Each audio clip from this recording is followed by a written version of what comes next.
9 roofers. There's 15 of them right in here.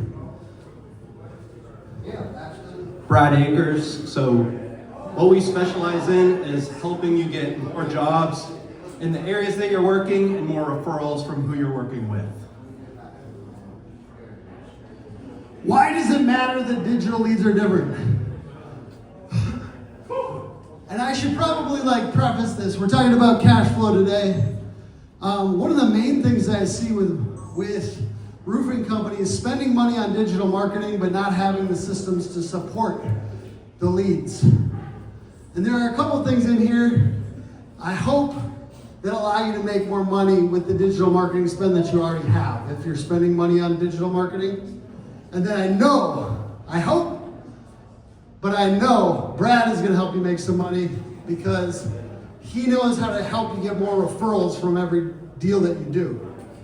So, lots of value here. If you treat your digital leads like referrals, you may lose them. You go on that house acting like they know you. Acting like they know you're the #1 roofer in the area, right? Been on some of your websites. I know you're the #1 roofer in the area, all right? All digital leads are also not the same. And we need to warm them up by applying the golden rule. It's that simple.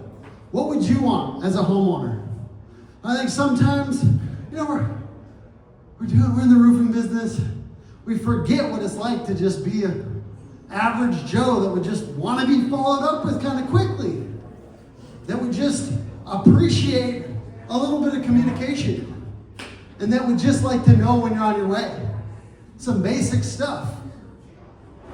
But we apply the golden rule to help us. And that will take extra effort and systems and teaching so that the whole team knows. If I could jump in real quick on this one. Going back to the last one, they take extra effort and systems and processes, and the whole team needs to know. Digital leads, digital marketing agencies, and I think he'll agree with it, they're not meant to be the fire, like the growth center of your business.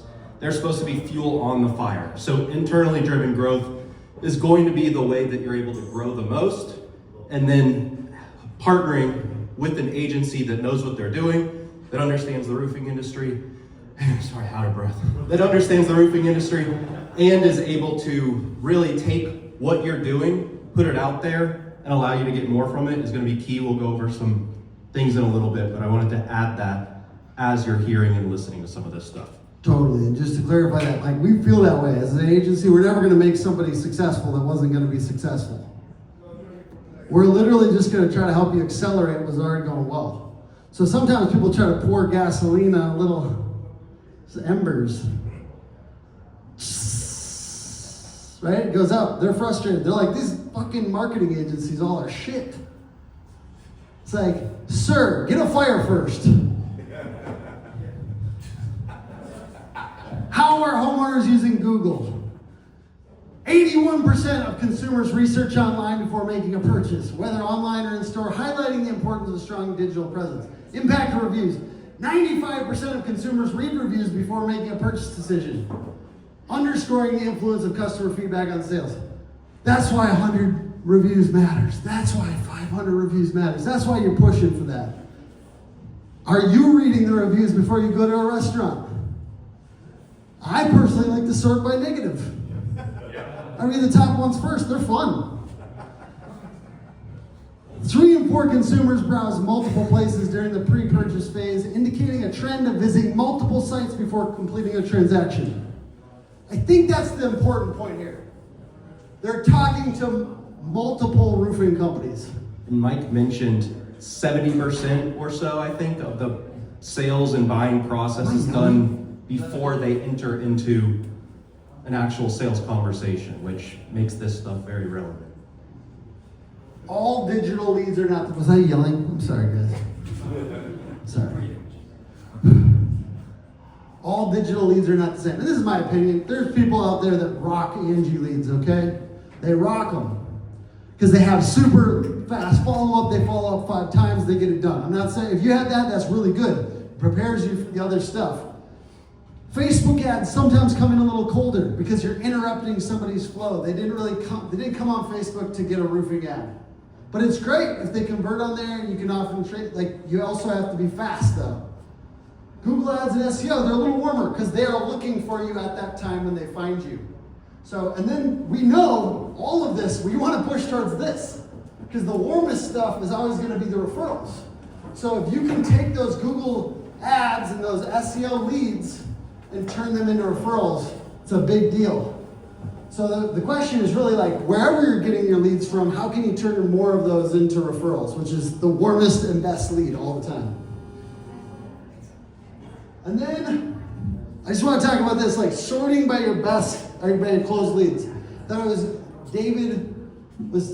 Carol from Dope Marketing was talking about how you want to go into those areas, those zip codes that you know you're getting a lot of business from, and pushing into those. Doubling down. Doubling down is basically, honestly, that's my whole marketing strategy. It's what has allowed us to make a 34-person company. Because I just see something that works. This is what I do. I see something that works and I just push that button. Push it, push it, push it. So if I find memes work, I'm pushing it. You know what I mean? Like if I find events work, I'm pushing it. And that's why you need to sort by closed deals. I think what's very confusing sometimes is when we get a number of leads. Hey, we got 34 leads this past week from whatever it is, but did they result in closed deals? And you can blame it on the sales guys, right? Who else? Who's left in here that's a salesperson? See, that's why there's some people left that were salesmen. But we can blame it on you. Hey, the close rate is trash. You know, and it's just like it's true. It is trash for him. But you gotta look at the quality of these leads too. What's the quality of the leads? And understanding where your most closed deals are coming from so you can double down. And then this is AccuLinks. You can look by close. Knowing your numbers. I think you have a slide on different numbers to know as well.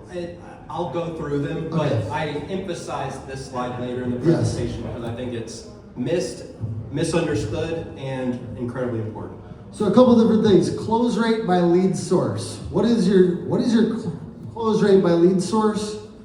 What is your cost per lead? These are fairly basic, but if you're not like coming from marketing, you might not always think about these things. And then cost to acquire a customer.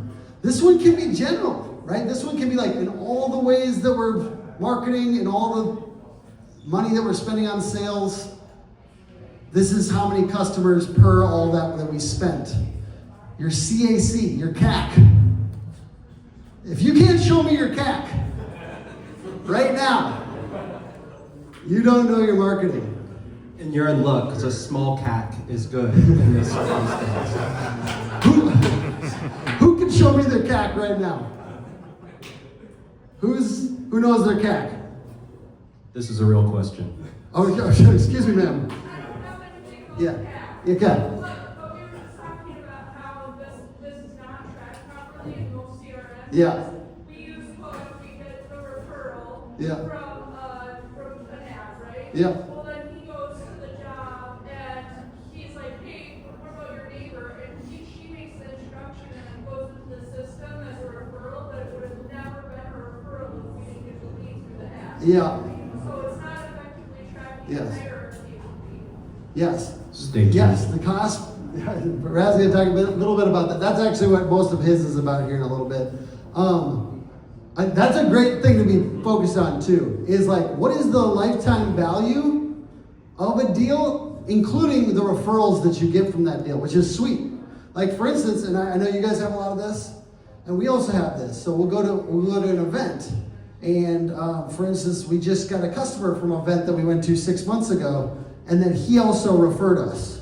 So that's actually customer lifetime value as well. So LTV is another really good one. What is your lifetime value? And a lot of times people will include what are the referrals that you're getting from that lead. Which, if you understand that, it really allows you to spend more money on marketing. Because, okay, we didn't just get the revenue from that deal, what else did we get?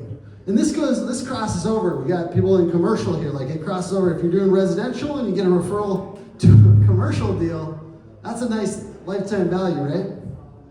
And homeowners sometimes have buildings. So here's a few things. Follow money with effort. All leads are not the same. So you want to actively monitor performance in your different lead sources. Wasted leads are wildly expensive. It's hard to talk about with your salespeople, but hey, you know what my actual lead cut, like we need to be less shy to be like, hey dude, we're actually spending $450 to get you out to this house. It's $450. Does that motivate you a little bit more? The company is spending $450 to get you there. So, can you stand a little bit more role play this week? You know what I mean? Like, can you understand that it's expensive for us to get you out to this house? And if we understand that, it allows us to get a little bit more serious with our training because it is expensive. And then content gets stale. And another thing here with the ghost town, because if you're doing Facebook ads and then they go to your Facebook page and there's not anything posted on there for the last 3 weeks, it feels like a ghost town. It's like, is this company active? And this is just how modern brains think. They don't even like always consciously do it, but they're like, I don't know if this company is like legit. So you want to post on your social if you're doing Facebook ads. You want to do organic posts.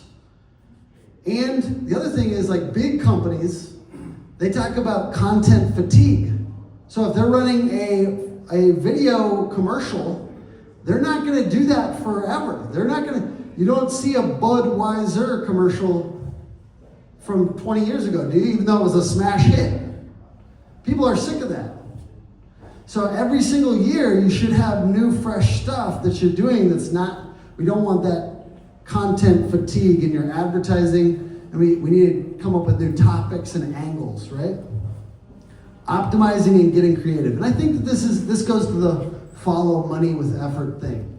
The best content is not going to be an outside company coming to try to like do this for you.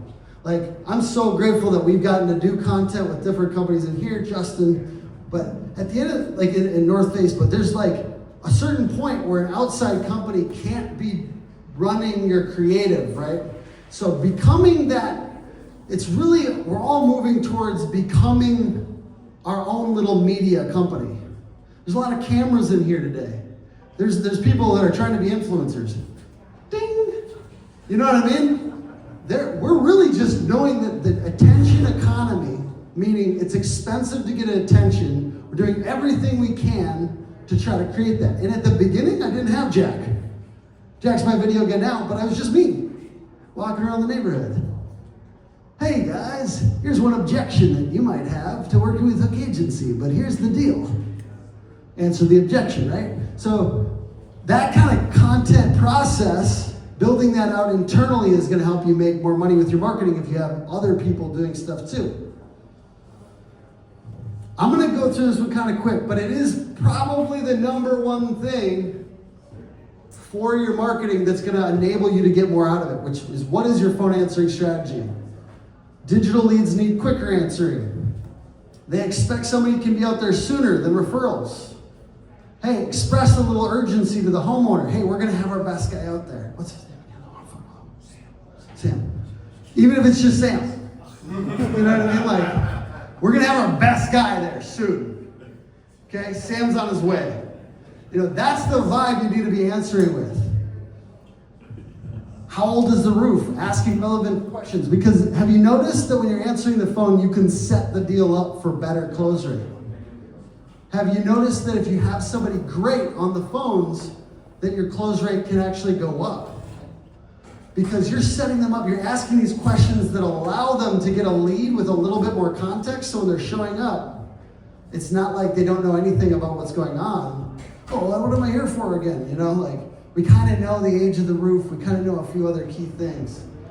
Being professional, answering warmly. I've listened to 100 roofing company calls. There's plenty who would just say like, hello. And the homeowner, like, we hear the recordings. I'm not gonna say anything about any clients that are here, but like, I've listened, and there's like stuff where it's like, oh, you need somebody out there today, we got a referral for you. You're like, dude, we're spending money. You're like, you can't handle a leak problem right now? Like, this is the best lead. The best lead is urgent, right? The oh shit lead is the best lead. So if you can get really good at answering that professionally and warmly, yeah, that hello, that like, it sounds like they called the wrong number. And I don't want to be that person. I don't want to be the person answering the phone either. Okay? But whoever you have, if they have a little bit of, I want this, I want the business. I mean, some other industries like HVAC and plumbing are like, they're highly incentivizing the people that are on the phones. They have percentage-based, like incentives. Like, and there's a lot better, whenever you have incentives, it helps. Couple ways to improve your phone answering. Power Selling Pros does coaching. Pink Callers is phone call backup. And Lace is like, does anyone know what Rilla is? It's like a AI for the home sales. Lace is like that, but for your phone answering systems. Is Nick Thielen in here right now? Nick, what's the one that that you're talking about? Avoca. So that's after hours. It's the AI shit's getting pretty good, guys. Avoca is like after hours answering with AI. It's AVOCA. Go talk to Nick about it. He's using it in his HVAC company. Thank you for coming, by the way, brother. And he will help get you connected if you want to use that. It is crazy that, like, if we can have somebody answering the after hours phone calls, that's a pretty big deal. Because when do you have a roof problem? Like in the middle of the workday, usually it's like, I'm just gonna go take this on my work time. And they sound human, like legit. They sound like they're talking. Crazy. So a couple things. Customers notice timeliness. I've been reading a lot of reviews because one of the things when I'm talking to like a prospect or like a client that I'm kind of trying to consult with, I always go look at their reviews and I'm scanning like for patterns. I'm looking for like, what are the words that stick out? Because those are big things to market with. Because you want to reflect back what your best customers say about you in your marketing. Because then it feels authentic. And timeliness comes up a lot on 5-star reviews. Prompt is a great word, right? Prompt, timely. I know it's something that we have challenges with, but if you can be, obviously it's a big deal. And one of the ways that makes it feel timely is something like this, that texts when the person's coming. So it texts a photo of the person when they're coming. This one's Pulse M. It's like it also asks for reviews after the job, Pulse M. And there's other ones out there. But that texting the photo of the person coming, like if it's a female at home by themselves and they can know who's coming to the door and they're not like, I have no idea who's coming, that feels good. What's your real capacity? Just, the important question that I know you guys were all waiting for today is that could you handle 15 more roof leads this month? See, Brad, you said it wasn't worth it to schedule jokes. I'm just kidding. You crushed it. Yeah. Had to work them in. Missed calls, bad reviews. Like if you're overspending when you're super busy and can't handle those things, it does matter. Stop. Like work with your marketing company and say, hey, there's times we've reached capacity. Know what your capacity is. Know where you're hitting that capacity. Because otherwise, it's bad. My perspective as a homeowner really quick, I'm willing to pay for customer service. My company, we charge 20 to 30% more than it takes to get the work done because we have account managers, we have people doing the work. You guys have project managers, you have real people that handle customer service and make sure it feels smooth and comfortable, correct? I'm willing to pay for that. Tell your project managers that our customers are expecting customer service and they're feeling like they're paying a premium for customer service. And if you even mention that in the sales process, I mentioned that in the sales process, we charge enough that customer service is included. Okay? Some companies it's not. I personally, this is just my perspective, I personally appreciate when somebody respects my time and isn't trying to make me take a bunch more time. So if you can make the sales process go like that, and I can buy and I can sign and let's go, please. Also, my wife makes purchases without me. She would have me say, don't ask whether my husband is home. And that's different people have different perspectives on that. I don't know what yours is. I think it's out of date. I don't think you have to ask that. I think you can say, is there anyone else that might affect the decision on this? I think we're modern, right? And we finance everything and have no problem with it. I have money in the bank, okay? A little. I have money in the bank, but I don't want to spend it on this roof. Just give me the monthly payment option. Position it as promotions. All right, this is my last slide, I think. Really important for digital leads. Don't skip steps. You know, sometimes you're that guy with the homeowner. Sometimes you got the referral, everything feels good, right? You're already sliding. You know what's up. You're ready to ask for the colored pick, right? Dan just asking for the colors like right away. He's like, let's go, right? And there's moments where you really got to be careful to like say the company's story and say, like in Dan's case too, like really sell yourself, do the full thing. Like I'm pretty sure Dan actually doesn't skip a lot of steps usually ever. But the point is that with digital leads, they don't know you. They don't, like I said, they don't know you're the #1 roofing company in the area. So we have to actually do the whole thing, including the company story. We need to do the whole process. We need to actually differentiate. And I want you to think through your sales process. I want you to go through like everything. Let's say you have like 10 bullet points that you have to cover every single time. I want you to go down and say, would my competitor say this? Would my competitor say this? And a lot of you guys, you're saying the exact same things as your competitor, and that's where it's important to actually differentiate. I got the black swan here. We want to be actually different. How can you actually be different? I think the other important thing with digital leads is dropping the ego. Some might say, my ego is not my amigo. That's because it gets in the way. If I'm trying to sell somebody, I'm kind of acting like that, I don't know how people sell like that. That's a lot of work to like hold that up and be like, homeowners don't like that. If I'm just in a servant mindset and I'm just like, hey, what do you need? We're gonna help, whatever. That's great hospitality. Like think like a hospitality person. Like I'm trying to make this person feel comfortable, make you make a right decision, whether it's with me or whether it's somebody else, whatever's the correct decision.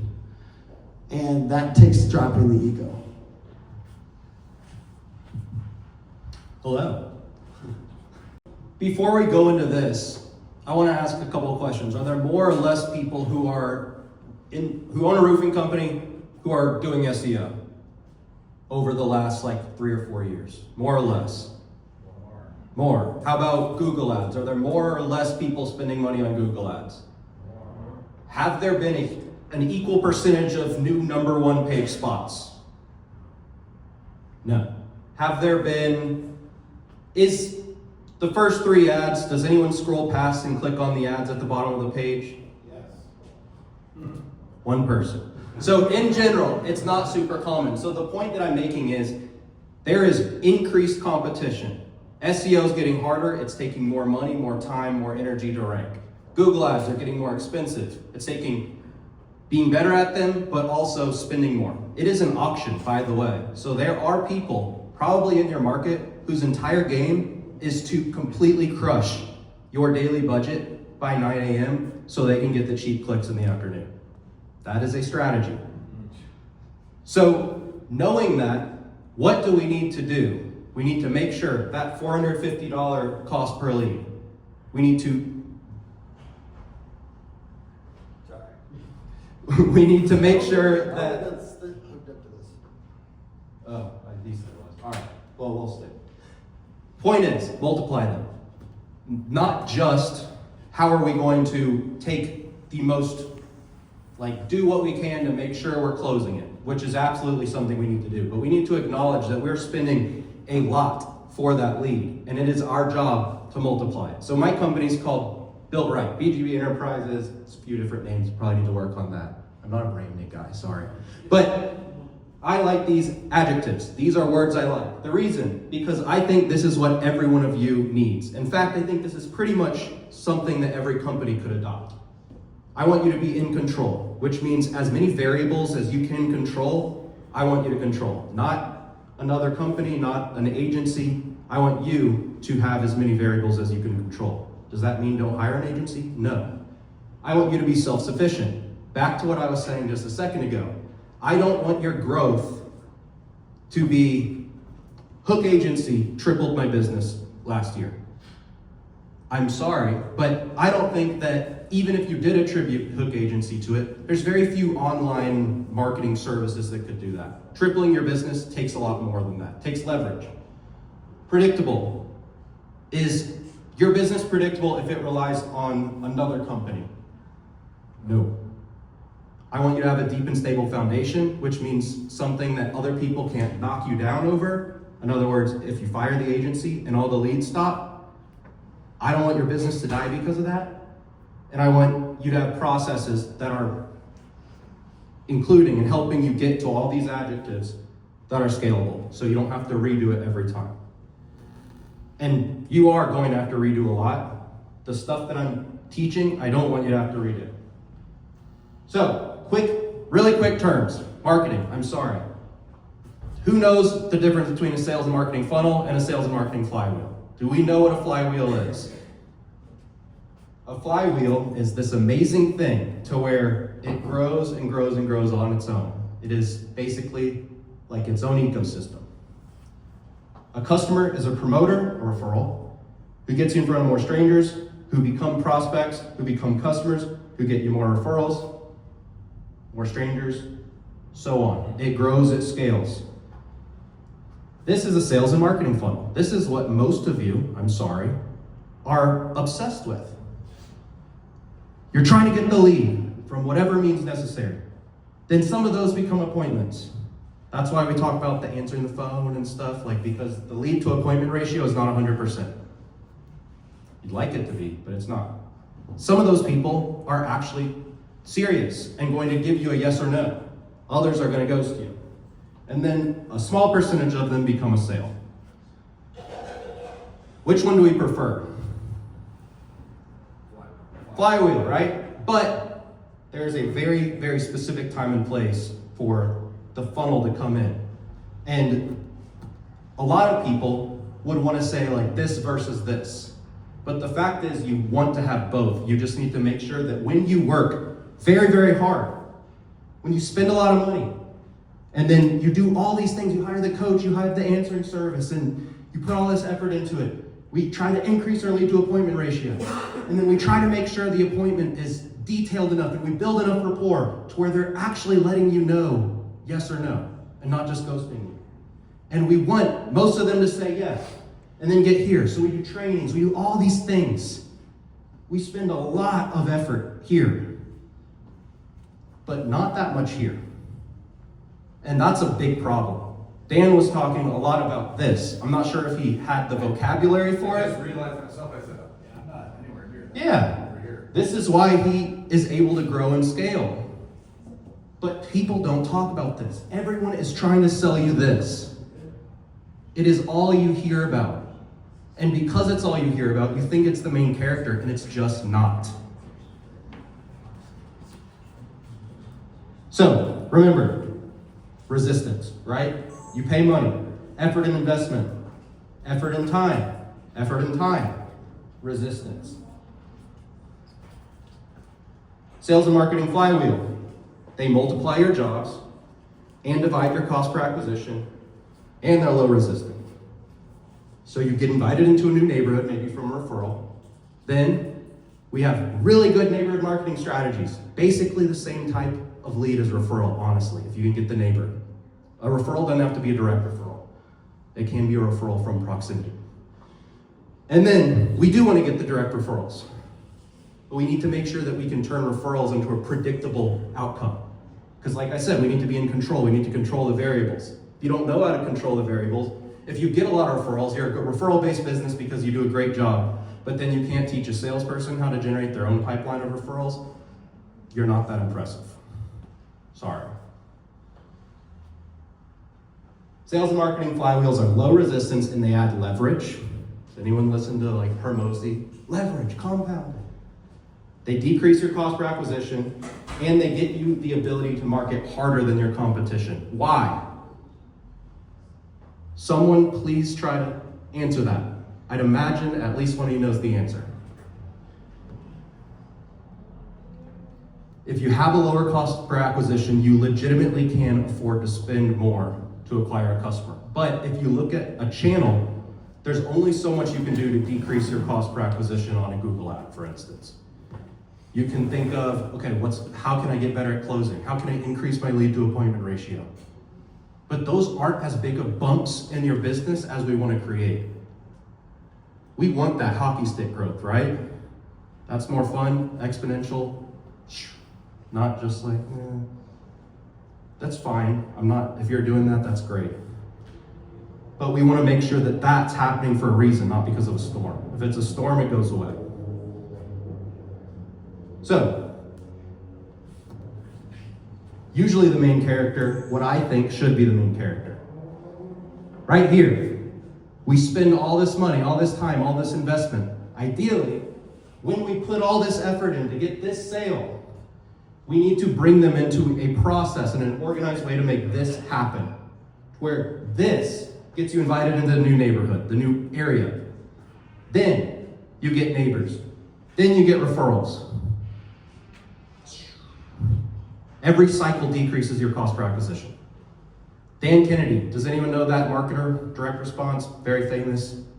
He says whoever can spend the most to acquire a customer wins. LTV of an individual customer is one important thing, like Tim was saying. Lifetime value. Yeah, lifetime value, sorry. Lifetime value of what a customer's worth versus what they pay you, that's different. Because if you can know that you have a predictable way to turn this invitation into a neighborhood, into closing the neighbors, and getting referrals, and it's predictable, you know, you're in control of this. This isn't just happening because you're a good guy. Then that's a lot, that brings some serious value to your company. And it makes you know, I can spin. I'm not gonna beat Tim up over the price per lead. I am going to know that Tim's the man, his company's doing a great job.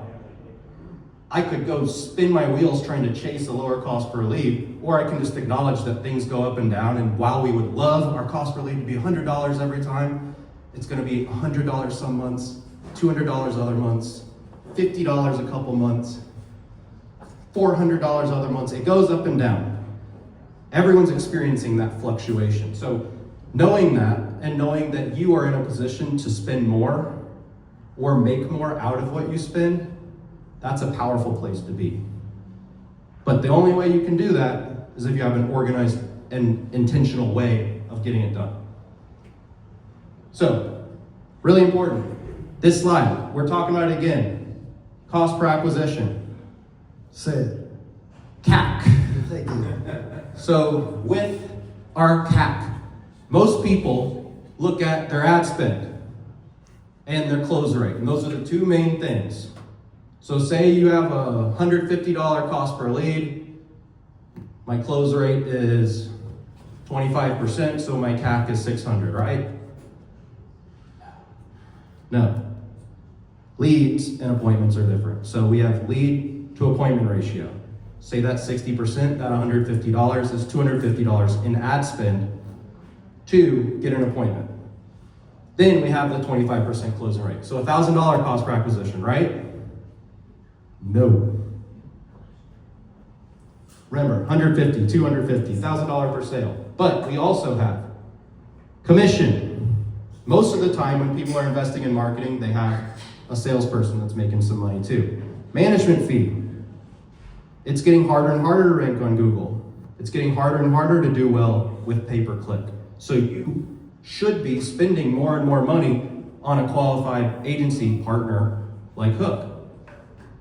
They charge more. We all know this, but the reason they charge more is because they have this and their team and their account managers and people who are on it every single day. But that has a cost. And we need to be able to afford that. But I promise you, the funnel alone won't let you afford that. It doesn't matter how good Tim is, it doesn't matter how good his team is, because it is getting more and more expensive to get customers online. But that doesn't mean that you don't work with an agency. That just means we have something like this. So, this is essentially the flow. Resistance, every job site becomes a promotion, every customer becomes a promoter. Boom.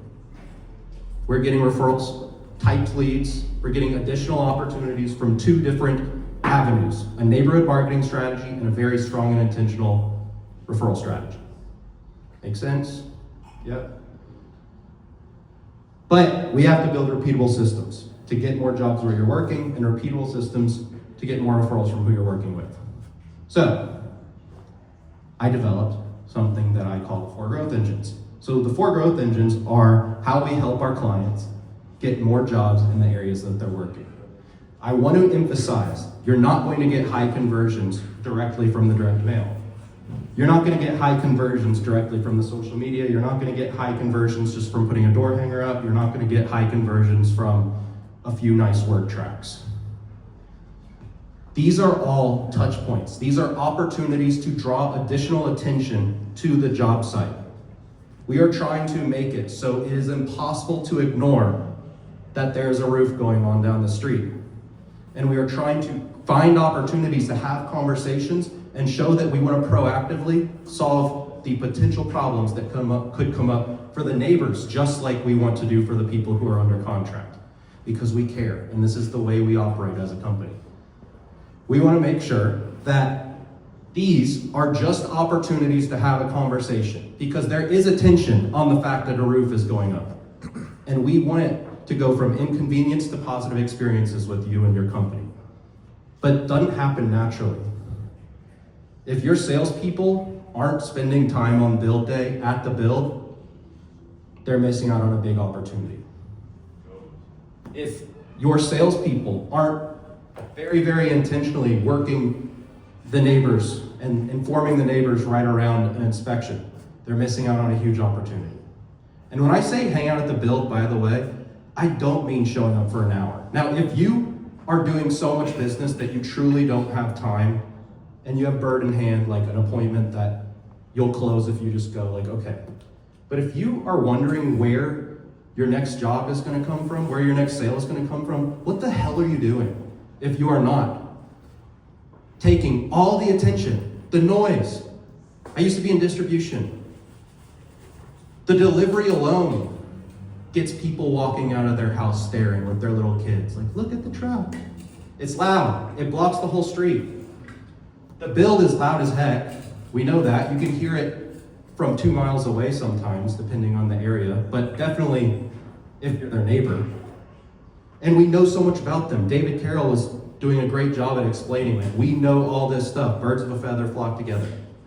So this stuff is intentional ways to create those conversations. And we want to show that we proactively solve problems. We don't want to sell the crap out of these people.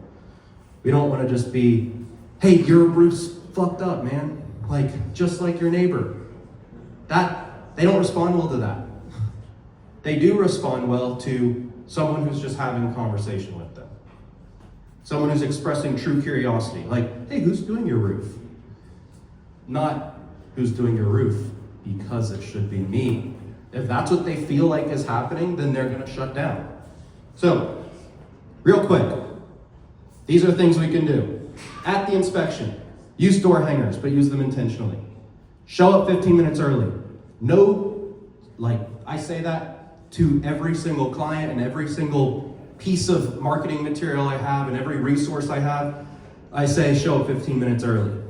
And the amount of people who say, I'm too busy to show up 15 minutes early, when the person who sold 18 million said show up 15 minutes early, is pretty wild. If Dan has time to show up 15 minutes early, you do. Show up 15 minutes early, put door hangers on the 6, 12 pack, whatever. Don't make a hard rule of it. It's only 6 if it can be 12. I like to say whoever can step out of their house and would see the project going on is someone who probably is worth putting a door hanger up. Use direct mail strategically. This is an angle that I like. Who uses drones for inspection sometimes? Yeah? Who has had the situation where they're at an event or they're in their backyard and they all of a sudden hear tss? It's weird. You find the drone, you're like, someone's spying on me? So would it potentially be a problem? Maybe they don't think of it as a problem, but would it potentially make sense to inform the neighbors and find a few ways to inform them that there could be a drone in the air? Hey, not trying to sell you anything. I don't want you to think we're spying on you. You're gonna hear a drone and probably see it as we're inspecting Susie's roof over here. Susie.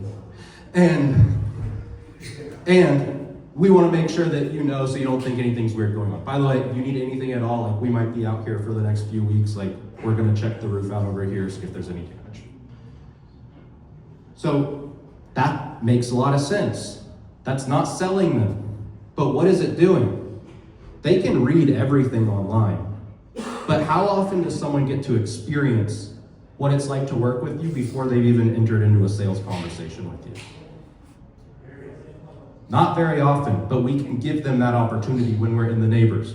And we can afford to spend that extra time and attention on those people because we know they didn't dodge the storm.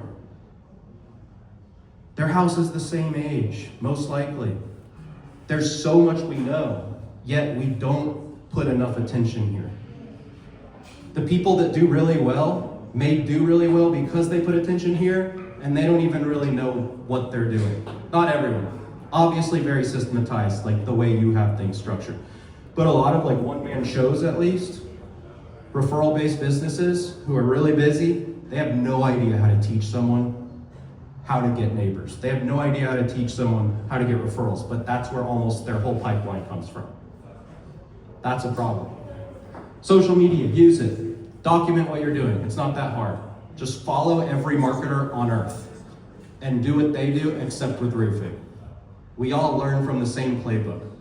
I don't know who, but we all do it. This text message, I don't know if you can read this, but it's a good one. Hey, I'm on my way to the inspection and we'll be there right at 2. Any chance you can let the neighbors you talk to know I will be out there with my ladder doing an inspection in case they wanted me to look at their roof. I'll check when I get there if anyone replied and wants me to stop by after we get you taken care of. Dan mentioned, just ask them, hey, do you know anyone? It makes sense. People enjoy helping. And you're not asking for another sale. You're asking if someone else wants a free thing. Are you charging for your inspections? I'd imagine most of you aren't. So you are not asking for a referral quite yet. You are asking if someone else would be interested in the state of their roof, potentially. Alternatively, if you want to be softer, the drone option. Hey, let your neighbors know a drone's going to be in the air. I don't want anyone to think the FBI's coming after them. That would have saved a lot of confusion in New Jersey. Yeah. A few days before the build, more mail, more attention on the build. Don't mind the noise, your neighbor's replacing their roof, we're replacing your neighbor's roof, blah, blah, blah, blah. This text message, copy it. Hey, we're all set for the material to be delivered tomorrow morning at 7. Make sure your car's parked on the street. The guys will arrive in a few different vehicles, and it can be pretty disruptive when your neighbor's getting their roof replaced.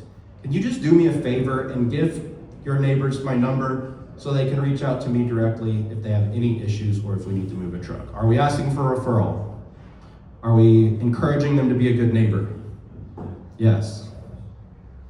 Pretty high lift. And what happens when all the neighbors all of a sudden have your number? You think they're dumb? It's a mistake to think homeowners are dumb. You're not going to close very well if you think homeowners are dumb. What you can assume is that the homeowners or the neighbors, if they know Tim's getting a new roof, his neighbor Joe probably is thinking, oh dang, I guess I probably need to get a new roof soon too. I guess I need to get a roofer out here. I wish somebody would give me a new roof, but no one's offered me financing yet. They all just want to wait for the storm. So if you want a sale, go talk to them. Day of build, more door hangers, don't mind the noise. Oh, by the way, little easy trick with door hangers, put them up, stomp around, don't knock on the door quite yet. When you do knock on the door, only knock on the door of who you already know, grab the door hanger. You can knock on more doors, but if you know that they've had your brand and company name in their hand, it's a lot different of a conversation. Little easy trick. All of y'all will get a little bit less rejection on door knocking. But don't sell them. Like, don't push for the sale over and over again. You will get lumped in with the door-to-door salesman. And you don't want to get lumped in with the door-to-door salesman. I'm sorry, it's not that door-to-door selling is bad, but homeowners do not like door-to-door solicitors. So you need to figure out, if you are going door-to-door in any way, how can you make sure you don't get lumped in with them? One of the ways is, hey, saw you grab the door hanger. I know it's crazy out here, I'm sorry. I just wanted to introduce myself. Anything comes up, if like the build's too noisy or whatever, just let us know. Like, if we need to do anything, we'll do what we can to help. We want to make sure this is as good of an experience as it can be for you. We know that you didn't ask for your neighbor to get the roof replaced. If you need anything throughout the process, just let me know. Then start walking away. What happens when you start walking away, John Delore? He wasn't paying enough attention. John has done very well with these strategies. But when you start walking away, when you don't sell them when they think you're about to, not always, but a lot of the time they go, wait, can you check my roof out too?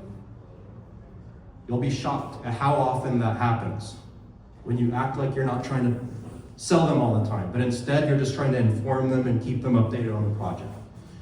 Anytime you send a text or try to get someone to do something digitally, and you have a chance to follow up in person, do it. Close the loop.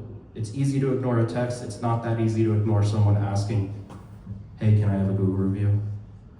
Right now, please. Harder to ignore, more uncomfortable to ignore. Social media, document it, talk. After build, post before and afters, boost it a mile radius. I don't care what you've heard about boosting. It's not that bad. Boost the post a mile radius around the address. And talk about the actual address. In Hunter Creek Village. It's very relevant to them. Your dollars go further when it's hyper relevant. Not just the same city or area of town, but literally the same 500 person neighborhood. They pay attention. Get reviews. Reviews compound as well. One review could be the reason 20 people chose to work with you because it was just that good. Leverage. More leverage. Now, referrals. This one's easy, but missed. When you want referrals, if you want to take control of the process to get referrals, then we need to figure out what are the lead indicators of a referral, not the lag indicators. Does anyone know what a lead indicator versus a lag indicator is? Lead indicator, action. Lag indicator, outcome. People incentivize the outcome rather than the lead indicator, and that's a problem. Because you're just relying on the homeowner to have that weird conversation where like, hey, I didn't know it, but I love roofing, and now I'm going to talk to everyone about roofing, and I'm going to refer ABC Roofing over and over and over again. Doesn't happen. We don't want to wait on that chance conversation. Instead, do we all give people a pretty good experience when they work with us? We try to make sure. Well, let's just make them talk about it. Let's incentivize them to talk about it. Where? On their own social media, in front of their own network. So, incentivize them in some way by either gating your referral program or actually incentivizing the activity or both. Hey, in order to be a referral partner and get these great rewards, all you have to do is post about us and tag us on Facebook and then copy and paste that same post and put it in a neighborhood Facebook group. Everyone who comes from that, you'll get credit. So this is part of the way that we just want to make sure our referral partners are really getting rewarded for talking about us, for putting us in front of people. I know that you don't think about roofing all the time. I hope that I did a great job and I'm going to help you get back to not thinking about roofing. But this is how you can get the most out of our referral process. Actually, we just had someone a couple weeks ago who we've paid over $1,500 in referral fees or $2,000 in referral fees. Just mention that one crazy winner. This stuff works, I promise. We just have to do it. Build infrastructure around these things. Cash flow, private equity, those words have been talked about a lot, right? If you want your company to have value, you need to make sure this stuff is actually predictable and repeatable. This needs to be a result of internal infrastructure. I like to say internally driven growth, not externally driven growth. I am growing because I have a process that allows me to grow. Not I am growing because a hailstorm happened. Or I'm growing because my agency's crushing it. This stuff will help you make more money. I didn't really talk about it enough, but this is straight up a recruiting platform. If you say, hey, we have organized processes to where every single one of our team members are able to build a compounding pipeline to where they are really taking over neighborhoods and getting people who really want to work with them and getting referrals. So you're going to have your own pipeline and people are going to be calling you directly over and over and over again. You don't have to knock doors all day like some of these other companies. Is that better than the sales pro wanted? We onboard 20 people at once. They prefer this, and you can make a bunch of killers like this too. And serve more homeowners. I hope that we are in it for more than just money, though money is a great outcome. One of the things, if you listen closely to Dan truly cares about the homeowners he's talking with. He truly cares about his community. I'd imagine that he's not, if he was doing Toys for Tots just because he wanted to get more sales, he would not really be able to go, it would be tough to get motivated over and over again. Has anyone had a weird experience at a BNI meeting? I have. They're awkward. But when you go, if you go because you truly just want to be able to impact other people, you want to be able to help, then you can get past some of the awkwardness and actually just show up. If you go there just because you want to get sales, people don't really vibe with you that well, and it will make it much more awkward than it already is.